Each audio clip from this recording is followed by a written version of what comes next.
Assalamualaikum warahmatullahi wabarakatuh. Apa kabar anak-anak? Semangat belajar ya. Semoga kalian selalu sehat dan selalu ceria. Anak-anak, hari ini Ibu akan memberikan materi tentang menulis surat pribadi dan surat dinas dalam bentuk kertas dan email. Di sini kita belajar menulis surat. Kalau dalam pikiran kalian sudah nggak nyaman menulis surat, itu salah. Karena surat menyurat masih tetap kita perlukan, baik dari dari pribadi ke instansi, dari instansi ke pribadi, atau dari instansi ke instansi, itu masih dibutuhkan. Dan dari pribadi ke pribadi itu juga masih bisa kita menggunakan surat lewat email gitu ya. Jadi kegiatan ini materi ini tetap sangat kalian butuhkan untuk ke depan kalian, baik itu berkaitan dengan profesi kalian ataupun berkaitan dengan sekolah kalian. Misalnya kalian mengikuti ekskul, mengikuti sebagai pengurus ekskul atau mengikuti kegiatan-kegiatan di luar sekolah, kalian bisa memiliki dasar ini dan kalian bisa membuat surat untuk kepentingan lembaga yang kalian kalian ikuti, misalnya ekskul yang kalian ikuti ataupun instansi yang tempat kalian nanti bekerja. Baik anak-anak, materi ini berkaitan dengan kompetensi dasar menulis surat pribadi dan surat dinas untuk kepentingan resmi dengan perhatikan struktur, teks, dan kebahasaan serta isi. Anak-anak, menulis surat pribadi. Sekarang memang sudah jarang kita menulis surat pribadi kepada teman, kepada saudara, karena sudah ada media sosial yang lebih mudah, lebih cepat penerimaannya ya. Jadi dikirim sekarang langsung bisa diterima sekarang. Tapi tidak menutup kemungkinan kalau kita ingin membuat surat kepada saudara kita, kepada orang tua kita, ataupun kepada kakek nenek kita atau kepada sepupu kita. Jadi kalau dalam bentuk surat terlihat pada siapa, lebih urutannya lebih jelas. Meskipun lewat media sosial kita juga tetap bisa menulis surat, baik itu melalui email ataupun media sosial yang lain, baik itu WhatsApp ataupun yang lain ya. Jadi tidak ada salahnya kalian belajar menulis surat pribadi.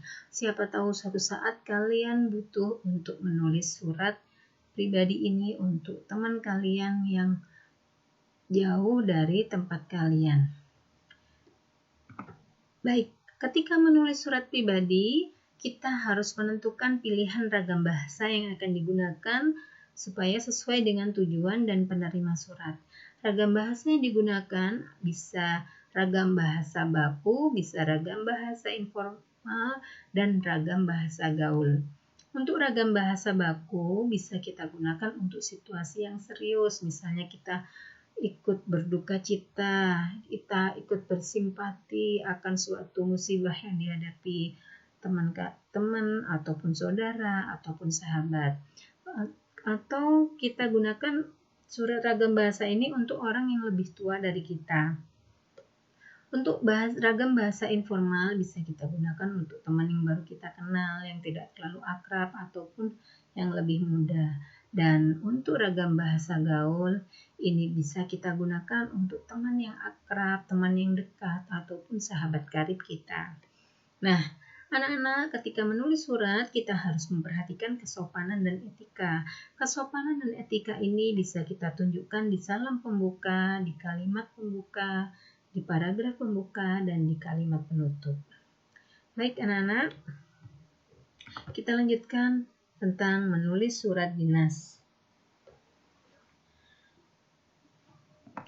Ketika menulis surat dinas, kita bisa menggunakan bahasa baku ragam resmi, kemudian menggunakan ungkapan sesuai tujuan penulis. Kalau tujuannya adalah untuk memberikan surat undangan, misalnya kita memberikan ungkapan yang pas, yang sesuai dengan tujuannya tadi, yaitu memberikan undangan. Dengan hormat, kami mengundang Bapak Ibu untuk hadir pada. Nah, itu salah satu ungkapannya. Atau ketika kita ingin mengajukan sebuah permohonan peminjaman tenda. Nah, di situ jelas kalau di situ sebutkan, dengan ini kami memohon untuk diberikan pinjaman tenda, misalnya seperti itu. Baik, ketika menulis surat dinas, kita juga harus memperhatikan ejaan dan tanda baca, gitu ya. Jadi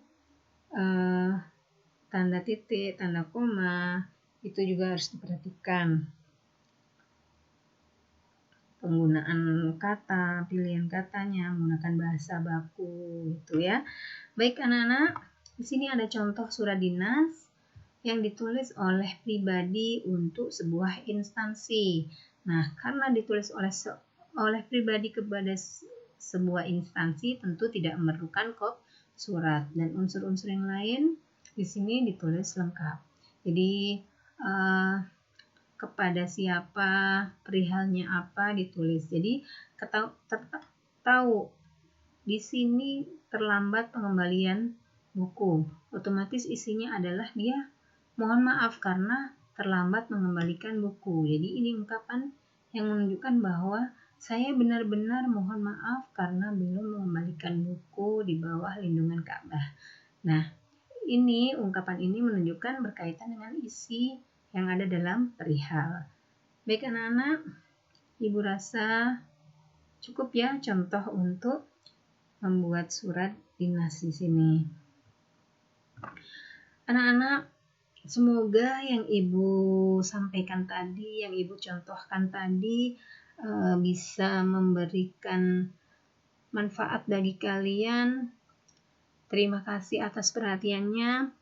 Ibu akhiri, wassalamualaikum warahmatullahi wabarakatuh.